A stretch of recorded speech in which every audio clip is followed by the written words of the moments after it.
Dear students, आज हम domain range के सेकंड लेक्चर पे बात करेंगे। इसमें तो जैसे मैंने लास्ट लेक्चर में बताया था, मैं उस लेक्चर को थोड़ा सा रिवाइज कर दूं। मैंने कहा था कि अगर जजर डोमेन क्या होती है, जो वैल्यू पुट करते हैं और उसका जो जवाब आता है उसे क्या बोलते हैं, रेंज बोलते हैं। ऐसे ही बताया था ना। दूसरी बात मैंने आपको ये बताई थी कि अगर जजर हो तो इमेजिनरी का डर होता है, अगर बटा हो तो अनडिफाइंड का डर होता है। इमेजिनरी कब होता है ज़रा बताएं। मैंने कल आपको बताया था लेक्चर में कि जब जजर के अंदर नेगेटिव आ जाए तो वो इमेजिनरी होता है, और अगर बटे के नीचे ज़ीरो आ जाए वो क्या होता है, अनडिफाइंड। अब और अगर जजर हो ही ना तो उसकी डोमेन मैंने कल आपको जनरलाइजेशन में बताई थी कि डोमेन भी सेट ऑफ रियल और रेंज भी सेट ऑफ रियल। अब जैसे आज आप देख रहे हैं, आज हमारे जो सवाल है ना ये जजर वाले हैं, जिनमें इक्वेशन जजर के अंदर आ जाती है, यानी कि मसावात किसके अंदर आ जाती है, जजर के अंदर। रेडिकल इक्वेशंस, रेडिकल फंक्शन हमने पढ़ने आज। और इसमें सिर्फ जब जजर होता है तो उसका क्या डर होता है, उसके इमेजिनरी होने का डर होता है। जब जजर के अंदर आप कोई वैल्यू पुट करते हैं एक्स की जगह, तो उससे जजर के अंदर अगर नेगेटिव आ जाए तो इमेजिनरी हो जाता है। आज हमने सिर्फ इमेजिनरी को डिस्कस करना है। कल जो कमिंग लेक्चर होगा उसमें हम अनडिफाइंड को डिस्कस करेंगे, ठीक है। तो आज हम इस पर बात करते हैं। जैसे देखिए, ये हमारे पास क्वेश्चन नंबर 4 का थर्ड पार्ट है और हम डोमेन रेंज को ही इस वीक डिस्कस करेंगे। ये आपके लिए मैं फिर कह रहा हूँ बहुत इंपॉर्टेंट लेक्चर है। सबसे पहले जब आपके पास जजरी मसावात आ जाए ना, जजर वाली इक्वेशन आ जाए, आपने सबसे पहला स्टेप क्या करना है, आपने वो वैल्यू ढूंढनी है जिसे लगाने से उसका जवाब ज़ीरो आ जाए। जैसे मुझे बताएं इसमें कौन सी वैल्यू है जिसको लगाने से इसका जवाब ज़ीरो आ रहा है, -1 है ना, लगाने से ज़ीरो आ रहा है ना। ये देखिए जवाब क्या आ गया, ज़ीरो। अब -1 लगाने से इस फंक्शन का जवाब क्या आ गया, ज़ीरो। जब भी जजरी मसावात आ जाए, जजर वाली इक्वेशन आ जाए, आपने सबसे पहले वो वैल्यू ढूंढनी है जिससे लगाने से जवाब ज़ीरो आ जाए। तो आपने देखा कि -1 लगाने से इसका जवाब क्या आ रहा है, ज़ीरो। तो आपने, ये होती है रियल लाइन, इधर माइनस इन्फिनिटी होता है सबसे छोटा नंबर, इधर प्लस इन्फिनिटी होता है सबसे बड़ा नंबर। तो माइनस इन्फिनिटी छोटे से छोटा नंबर, प्लस इन्फिनिटी बड़े से बड़ा नंबर, -1 को मैंने दरमियान में बना दिया। अब इस -1 ने इस पूरी लाइन को, जिसको हम रियल लाइन कहते हैं, इसको दो हिस्सों में तोड़ दिया। एक का नाम हो गया रीजन ए, एक का नाम हो गया रीजन बी।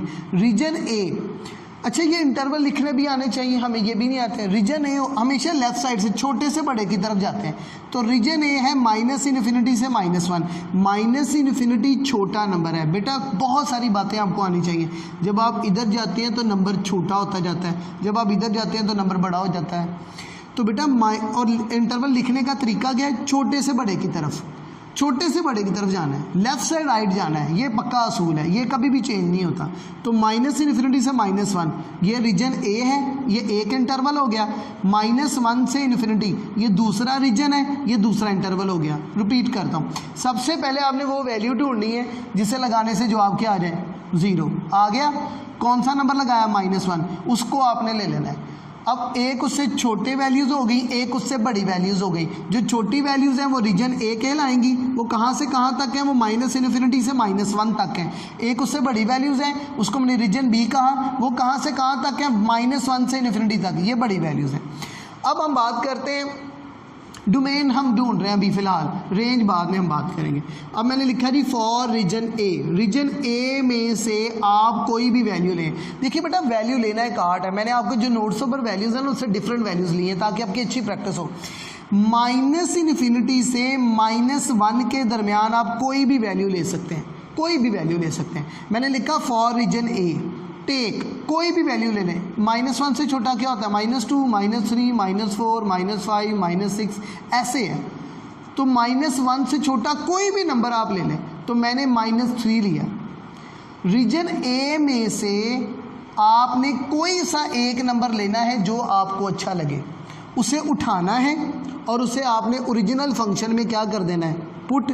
क्या जवाब आ गया, जजर के अंदर नेगेटिव आ गया, इमेजिनरी हो गया। इसका मतलब ये है इस रीजन के अंदर तमाम वैल्यूज़ पर फंक्शन इमेजिनरी होगा, यानी कि ये हमारी डोमेन में शामिल नहीं है। रिपीट करता हूँ बेटा, रिपीट करते हैं। सबसे पहले कौन सी वैल्यू लगानी है, -1, उसे लगाने से क्या जवाब आया, ज़ीरो। तो इसका मतलब ये है कि उस -1 ने इस रियल लाइन को, इसे हम रियल लाइन कहते हैं, इसको दो पोर्शंस में डिवाइड कर दिया। ठीक है। रियल लाइन कहाँ से स्टार्ट होती है? माइनस इन्फिनिटी से कहाँ तक होती है? Plus infinity. ये छोटे से छोटा नंबर होता है, ये बड़े से बड़ा नंबर होता है। अब -1 कहीं दरमियान में आपने बना लेना है, ठीक। अब -1 से छोटे नंबर ये वाला एक रीजन हो गया, -1 से बड़े नंबर वाला ये रीजन हो गया। इसको रीजन ए कहा, ये माइनस इन्फिनिटी से -1 तक है। ये रीजन बी हो गया, ये -1 से इन्फिनिटी तक है, छोटे से बड़े की तरफ जाते हैं, ठीक हो गया। अब हमने रीजन ए ले लिया, ये आपका रीजन ए है। इस रीजन के दरमियान में से, यानी कि इस इंटरवल के अंदर से, यानी कि इस पोर्शन के अंदर से कोई एक वैल्यू जो आपको अच्छी लगे वो उठाओ और ओरिजिनल फंक्शन में क्या कर दो? पुट कर दो। मैंने -3 लिया, आपके नोट्सों पर और वैल्यू है, तो इसका जवाब क्या आ गया? जदर के अंदर नेगेटिव आ गया, इमेजिनरी हो गया। अगर एक वैल्यू पर भी इमेजिनरी हो गया ना, सारी वैल्यूज़ पर इमेजिनरी हो जाएगा। जैसे हम कहते हैं ना, वो कहते हैं ना, अगर कहीं जाएं तो एक बंदे का बिहेवियर अच्छा ना हो, तो हम कहते हैं सबका ही बिहेवियर ख़राब है। इसी तरह अगर इस इंटरवल के अंदर से कोई एक वैल्यू पुट करने से अगर उसका आंसर इमेजिनरी आ गया ना, हम कहेंगे उस इंटरवल के अंदर तमाम वैल्यूज़ पर वो इमेजिनरी होगा। तो जब तमाम वैल्यूज़ पर इमेजिनरी होगा तो वो वैल्यू हमारी डोमेन में शामिल नहीं है। जिस वैल्यू को पुट करने से इमेजिनरी आ जाए वो हमारी डोमेन में नहीं होता। तो अगर एक वैल्यू पर भी इमेजिनरी हो गया तो हम कहेंगे उस इंटरवल की तमाम वैल्यूज़ पर इमेजिनरी हो रहा है, लिहाजा ये डोमेन में शामिल नहीं है, यानी कि हम ये पुट नहीं कर सकते। जिस वैल्यू को पुट करने से इमेजिनरी आ जाए वो डोमेन में नहीं शामिल होता। अब हमने लेना है रीजन बी। अब रीजन बी कहाँ से कहाँ तक है? -1 से इन्फिनिटी तक। अब इस रीजन के अंदर से ये आगे कौन सा नंबर होगा? -1 से बड़ा नंबर क्या होता है? 0, फिर 1, फिर 2, फिर 3, फिर 4, फिर 5, इसी तरह ये चलता जाएगा। अब इस रीजन के अंदर से आपने कोई एक वैल्यू लेनी है, ठीक है, और उसे आपने ओरिजिनल फंक्शन में क्या कर देना है? पुट। कोई एक वैल्यू इस -1 से इन्फिनिटी के दरमियान इस रीजन के अंदर से कोई एक वैल्यू लें और उसे ओरिजिनल फंक्शन में पुट कर दें। अब जवाब क्या आ गया? पॉजिटिव। इसे हम क्या बोलते हैं? रियल।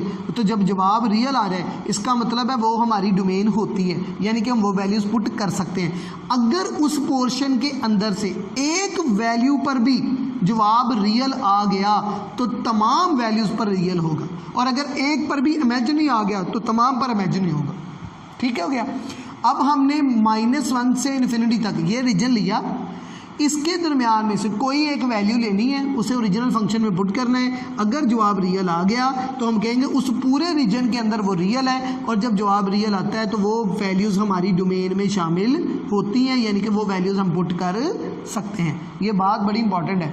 आपने इस रीजन के अंदर से कोई एक वैल्यू ली, उसे ओरिजिनल फंक्शन में पुट किया, जवाब रियल आ गया। जब जदर के अंदर नेगेटिव नहीं आता उसे रियल कहते हैं। तो जब रियल आ गया इसका मतलब उन तमाम वैल्यूज़ पर रियल है। जब उन तमाम वैल्यूज़ पर रियल है तो वो वैल्यूज़ हमारी क्या होंगी? डोमेन। डोमेन क्या कहते हैं? जिसे हम पुट कर सकते हैं।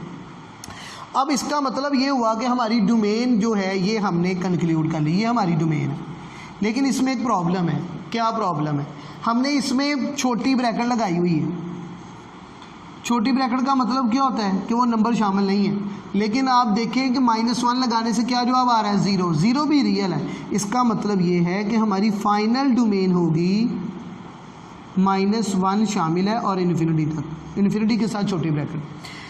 अब यहाँ पे देखें तो -1 शामिल नहीं है, लेकिन अगर हम -1 को पुट करके देखें, ये इसीलिए किया हुआ है, अगर आप -1 पुट करें तो क्या जवाब आता है? 0। 0 रियल होता है। इसका मतलब -1 भी शामिल है। वो कहता है मुझे भी शामिल करो, तो -1 लगाने से क्या जवाब आया? 0। 0 तो रियल है। इसका मतलब हम -1 भी लेंगे तो -1 से लेकर इन्फिनिटी तक तमाम वैल्यूज़ पे इसका जवाब रियल आएगा, यानी कि जदर के अंदर नेगेटिव नहीं आएगा। तो जिसको पुट करने से जवाब रियल आए वो हमारी डोमेन होती है। ये हमने डोमेन निकाली। अब हमने निकाली है रेंज। अच्छा, अब आप -1 पुट करें। अब आप -1 पुट करें, क्या जवाब आ रहा है? 0। अब आप वैल्यू बढ़ाते जाएं। डोमेन क्या होती है? जो आप पुट करते हैं। तो आप -1 से वैल्यू बढ़ाते जाएं। तो जैसे जैसे आप -1 से वैल्यू क्या करते जाएंगे? बढ़ाते जाएंगे, तो जवाब भी क्या होते जाएंगे? बढ़ते जाएंगे। तो इसकी डोमेन कहाँ से कहाँ तक है? -1 से कहाँ तक? इन्फिनिटी तक। तो इसकी रेंज कहाँ से कहाँ तक है? 0 से इन्फिनिटी तक। ये टेबल इसीलिए ड्रॉ किया गया। देखिए बेटा, मैं फिर बताता हूँ। कल के लेक्चर में बताया था -1 पुट किया, देखिए -1 पुट किया, 0 जवाब आया। -1 पुट किया, 0 जवाब आया। वैल्यू -1 से बढ़ाना शुरू की, जवाब भी 0 से बढ़ते गए, और वो जो जवाब आते हैं वो रेंज ही होते हैं ना। तो इसकी रेंज क्या होगी? 0 से इन्फिनिटी। 0 शामिल होगा। अच्छा, आपको एक रट्टा बता देता हूँ, एंटी टेस्ट में भी आता है, यहाँ भी ट्रिक में आगे बताऊँगा मैं जाके। जितने भी जदर वाले सवाल हैं ना हमारी बुक में, उन सब की रेंज 0 से इन्फिनिटी। ठीक है। लेकिन हम क्योंकि जब एंट्री टेस्ट में या कहीं भी हम लोग मुकाबले का इम्तिहान देते हैं तो हमें उसके लिए प्रिपेयर होना चाहिए, हमें जर्नलाइजेशन पे जाना है, हमें कॉन्सेप्ट बिल्डअप करने हैं, वो भी मैं आपको बताऊंगा। अब इधर देखें, यही प्रोसीजर फॉलो होना है, लेकिन यहाँ क्योंकि ज़रा कॉम्प्लिकेटेड क्वेश्चन है इसलिए इस पर भी बात होगी इंशाल्लाह। तो लो बताएं सबसे पहले क्या करते हैं। सबसे पहला स्टेप, अब तरतीब से चलना है आप लोगों ने मेरे साथ। कौन सी वैल्यू लगानी है जिससे लगाने से क्या जवाब आए? 0। कौन कौन सी वैल्यू लगाने से जवाब 0 आ रहा है?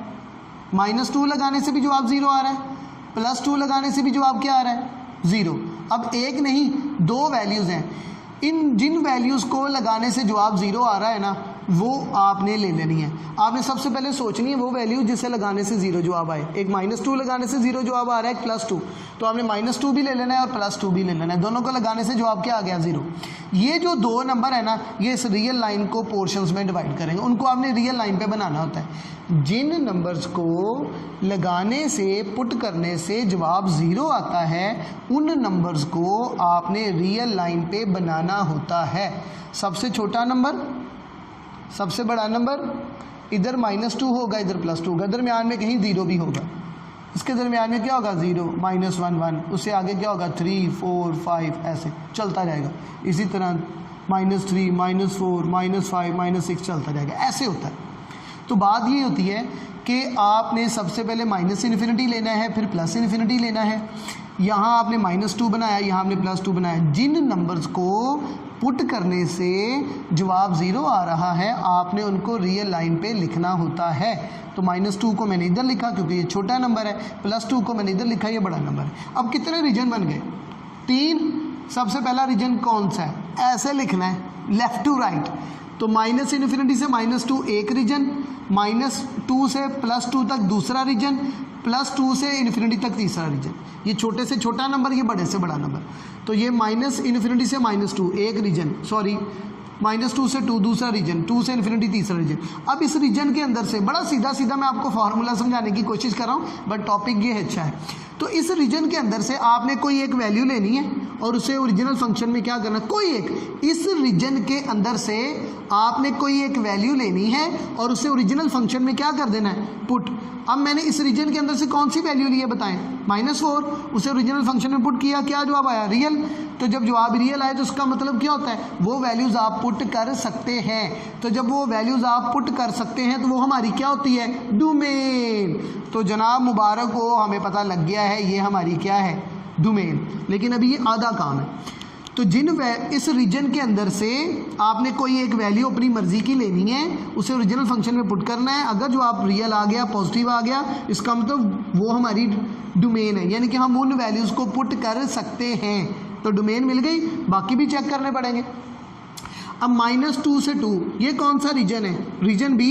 अब इस रीजन के अंदर से भी कोई एक वैल्यू ले ले, इसे रीजन बी कहा हुआ है, इसके अंदर से भी कोई एक वैल्यू ले। मैंने कौन सी ली है? -1, उसे ओरिजिनल फंक्शन में क्या किया? पुट। क्या जवाब आ गया? इमेजिनरी। इसका मतलब ये हमारी डोमेन नहीं है। आपकी बुक में जो टेबल बनाया है ना मैंने, वो बहुत अच्छा बना हुआ है, वो आपको कॉन्सेप्ट देगा जो मैंने नोट्स आपको प्रोवाइड किए, बहुत डिटेल से और अच्छे लिखे गए हैं। तो -2 से 2 तक जो वैल्यूज़ हैं उसके इस रीजन के अंदर से आपने कोई एक वैल्यू लेनी है, उसे ओरिजिनल फंक्शन में पुट करना है। अब देखिए क्या आंसर आ गया मेरा बेटा? इमेजिनरी आ गया। इसका मतलब ये है कि ये हमारी डोमेन नहीं है, इन वैल्यूज़ को हम पुट नहीं कर सकते। क्यों? क्योंकि इन पर फंक्शन का जवाब इमेजिनरी आ रहा है, लिहाजा ये हमारी डोमेन नहीं है। तो मैंने लिख दिया नॉट डोमेन। अब आए माय चाइल्ड नेक्स्ट पे। अब रीजन सी कौन सा है? 2 से ∞ तक। अब इस रीजन के अंदर से भी आपने कोई एक अपनी मर्जी की वैल्यू लेनी है।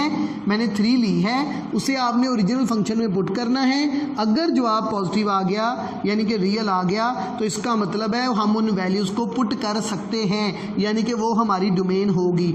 अगर किसी रीजन के अंदर से कोई एक वैल्यू लेने से, अपनी मर्जी की कोई एक वैल्यू पुट करने से अगर जवाब रियल आ जाए, तो हम कहते हैं कि फंक्शन उस रीजन की तमाम वैल्यूज़ पर रियल है। अगर एक वैल्यू पर भी रियल हो गया ना, अगर किसी रीजन के अंदर से कोई एक वैल्यू लेकर उसे फंक्शन में पुट करने से अगर उसका जवाब रियल आ गया, इसका मतलब वो फंक्शन उस रीजन की तमाम वैल्यूज़ पर रियल होगा, और जब फंक्शन किसी रीजन की तमाम वैल्यूज़ पर रियल होगा तो इसका मतलब है वो वैल्यूज़ हम पुट कर सकते हैं। तो जब वो वैल्यूज़ पुट कर सकते हैं तो वो हमारी क्या होगी, डोमेन। तो अब बताएं जी, ये भी आपकी डोमेन है, ये भी आपकी डोमेन है। अब डोमेन लिखना मैं आपको सिखाता हूँ, लेफ़्ट से राइट पे लिखते हैं। सबसे पहले क्या है बताएं, सब लेफ़्ट टू राइट जाना है। डोमेन कैसे लिखते हैं, लेफ़्ट टू राइट। चले जी, सबसे पहले क्या है, माइनस इन्फिनिटी। माइनस इन्फिनिटी शामिल है सेट में, नहीं ना होता, इसके साथ छोटी ब्रैकेट है। -2 पुट कर सकते हैं, ज़रा करें -2 लेना है कि नहीं, इसके साथ छोटी ब्रैकेट डालनी है कि बड़ी, ज़रा -2 पुट करें, क्या जवाब आ रहा है 0, इसका मतलब -2 ले सकते हैं। अब दरमियान वाले नंबर तो डोमेन में शामिल नहीं है ना, इन पे तो इमेजिन नहीं हो रहा है, ये तो हमारी डोमेन में शामिल है ही नहीं, ठीक है, ये डोमेन है, ये तो हमारी डोमेन में है ही नहीं। तो दरमियान में गैप आ गया, गैप को जंप लगाते हैं, यूनियन से शो करते हैं। अब उसके बाद हम कहाँ पे आ गए, हम जंप लगा के आ गए -2 से 2 पर। अब 2 देखिए पुट कर सकते हैं, क्या जवाब आ रहा है 0, इसका मतलब 2 शामिल है। और अब हम कहाँ तक जाएंगे, इन्फिनिटी तक, और इन्फिनिटी के साथ भी छोटी ब्रैकेट होती है। अब टेबल में जैसे मैंने आपको बताया कि जब आप 2 पुट करेंगे तो 0 जवाब आएगा। जैसे अब देखें 2 पुट किया, 0 जवाब आया, वैल्यू बढ़ाते गए, जवाब भी 0 से बढ़ते जाएंगे, ठीक है। तो जैसे जैसे 2 पुट करेंगे 0 जवाब आएगा, जैसे जैसे वैल्यू बढ़ाएंगे जवाब भी 0 से बढ़ते जाएंगे। तो जिसकी रेंज क्या होगी, 0 से इन्फिनिटी। ये क्वेश्चन आपको क्लियर होगा। इधर देखें, सबसे पहला स्टेप वो वैल्यू पुट करनी है। ये 1.2 का क्वेश्चन है, मैंने सारे रेलेवेंट क्वेश्चन इकट्ठे लिखे हैं ताकि आपको कोई कन्फ्यूजन ना हो। तो मैंने क्या बताया, सबसे पहला स्टेप वो वैल्यू, अब मेरे साथ आप लोगों ने बोलना है, बेशक आप मेरे साथ नहीं है लेकिन आप मेरे साथ हैं। आपने सबसे पहले कौन सी वैल्यू ढूंढनी है जिसे लगाने से क्या जवाब आए, 0। तो -2 पुट करने से क्या जवाब आ रहा है, 0, ठीक है। तो यहाँ सबसे छोटा नंबर, यहाँ सबसे बड़ा नंबर, क्या बोलते हैं इसे, रियल लाइन। जिस नंबर को लगाने से जवाब क्या आ जाए, 0, उस नंबर को आपने रियल लाइन के दरमियान में बनाना होता है। सबसे पहले कौन सी वैल्यू ढूंढनी है जिसे लगाने से जवाब 0 आ जाए, उसको आपने रियल लाइन में दरमियान में बनाना होता है। यहाँ सबसे छोटा नंबर, यहाँ सबसे बड़ा। कितने रीजन बन गए, 2 रीजन। इसका नाम रीजन ए, इसका नाम रीजन बी। कैसे लिखते हैं, छोटे से बड़े की तरफ। कैसे लिखते हैं, छोटे से बड़े की तरफ। अब इसको हमने रीजन ए कहा, रीजन ए में -2 से छोटी, इधर -3, -4, -5, -6, -7। इस रीजन के अंदर से कोई एक वैल्यू अपनी मर्जी की लें जो आपको पसंद हो, उसे फंक्शन में पुट करें। अब जवाब क्या आ गया, इमेजिनी। इसका मतलब है कि इसके अंदर तमाम, अगर एक वैल्यू पर भी, जैसे हमने -4 पुट किया, जवाब इमेजिनी आ गया। अगर एक वैल्यू पर भी इमेजिनी आ गया तो तमाम वैल्यूज़ पर क्या आ गया, इमेजिनी आ गया। तो जब जवाब इमेजिनी आए तो वो वैल्यूज़ हमारी डोमेन में शामिल नहीं होती। अब हमने इस रीजन को लेना है, इस रीजन के अंदर से, जैसे इससे बड़ा नंबर है -1, 0, 1, 2, 3, 4 ऐसे जाएं। अब इस रीजन के अंदर से कोई एक वैल्यू लें अपनी मर्जी की और उसे ओरिजिनल फंक्शन में पुट करें। किया मैंने 1 लिया है, मैंने ये 1 लिया है, इसको मैंने पुट किया, जवाब क्या आ गया, रियल। तो अगर एक वैल्यू पर भी जवाब रियल आ गया तो इसका मतलब है तमाम वैल्यूज़ पर जवाब रियल आएगा, और जब तमाम वैल्यूज़ पर जवाब रियल आएगा इसका मतलब है वो वैल्यूज़ हम पुट कर सकते हैं। जब वो वैल्यूज़ हम पुट कर सकते हैं तो वो हमारी क्या होगी, डोमेन। तो ये डोमेन हमारी नाम निकल आई है। सॉरी, ये रियल का वर्ड लिखा गया यहाँ पे, एक्चुअल में यहाँ वर्ड आना था बेटा डोमेन। तो ये हमारी क्या है, डोमेन। टेबल से ये हमारी डोमेन निकल आई। मैं आपके लिए लिख देता हूँ डोमेन दोबारा। अच्छा, इसमें बताएं क्या -2 शामिल है कि नहीं, है ना, क्यों, उसको लगाने से क्या जवाब आ रहा है, 0। तो -2 से कहाँ तक, इन्फिनिटी तक। और इसकी जैसे -2 लगाएंगे 0 जवाब आएगा, जैसे जैसे वैल्यू बढ़ाते जाएंगे जवाब भी बढ़ते जाएंगे। तो इसकी रेंज होगी 0 से इन्फिनिटी तक। ये मैंने वैसे आपको रट्टा भी बताया। अच्छा, अब हम आते हैं जनरलाइजेशन। बताएं इसकी रेंज क्या होगी, जदर वाले की, हमेशा 0 से इन्फिनिटी। लेकिन एक थोड़ा सा प्रॉब्लम है, अगर उसमें कोई नंबर ऐड हो जाए या सब्ट्रैक्ट हो जाए। अभी आपको मैंने असाइनमेंट के तौर पर भी एंट्री टेस्ट के कुछ क्वेश्चन दिए हैं, वो भी आप देखिएगा, आपको बड़ा उसके बेनिफिट मिलेगा। अगर कुछ नंबर ऐड हो जाए ना तो उसकी रेंज पे इफेक्ट पता क्या पड़ता है, आपने उस नंबर, अगर वो ऐड हो रहा है तो आपने उस नंबर को इसमें ऐड कर देना है। जैसे यहाँ 2 है, एग्जाम्पल है 1.2 की ना, एग्जाम्पल नंबर 3 है, उसका एग्जाम्पल 3 आई थिंक सो। तो उसमें यहाँ 2 है तो आप 2 को इसमें ऐड कर दें, तो इसकी रेंज होगी बेटा, पहले रेंज क्या थी 0 से इन्फिनिटी, हमने ए उसमें क्या कर देना है, तो ए को आपने इस नंबर में क्या कर देना है, ऐड, ऐसे ले जनाब, ये जनाब निकल आई रेंज। यहाँ थोड़ा सा प्रॉब्लम है, जब माइनस करते हैं ना तब रेंज सारी बदल जाती है। अब आपने क्या करना है, उस रेंज को ऐसे उल्टा लेना है, ऐसे। अब इधर माइनस इन्फिनिटी ये 0 आ गया, अब इस नंबर को पकड़ो और इधर क्या करो, ऐड करना, हमने ऐड ही है। तो बेटा इसकी जो रेंज होगी वो ऐसे होगी। रिपीट करें, जदर वाले की रेंज तो सबको पता चल गई ना, 0 से इन्फिनिटी होती है। अगर कोई नंबर उस फंक्शन में क्या हो रहा है, ये फंक्शन है ना जदर वाला, अगर इसमें कोई नंबर क्या हो रहा है, ऐड, आपने उस नंबर को पकड़ के 0 में ऐड कर लेना है। लेकिन अगर वो फंक्शन उस नंबर में से क्या हो रहा है, माइनस, सबसे पहले तो आपने उसकी जगह ऐसे बदल देनी, ऐसे, और इन्फिनिटी को क्या कर देना है, माइनस इन्फिनिटी। सबसे पहले जगह बदलनी है, इन्फिनिटी को माइनस इन्फिनिटी करना है, दूसरा काम, और उस नंबर को आपने 0 में क्या कर देना है, ऐड, सब्ट्रैक्ट नहीं करना, करना हमने दोनों सूरतों में ऐड ही है। तो ए को उस 0 में क्या करेंगे, ऐड, ये जनाब उसकी रेंज निकल आएगी। इस तरीके से आपको रेलेवेंट क्वेश्चन भी दिए गए हैं, इसको ट्राई करें। होप्स हो कि आपको रेंज का कॉन्सेप्ट क्लियर होगा। Wish you good luck. Allah ताला आपका हामी नासिर हो। अल्लाह हाफिज़।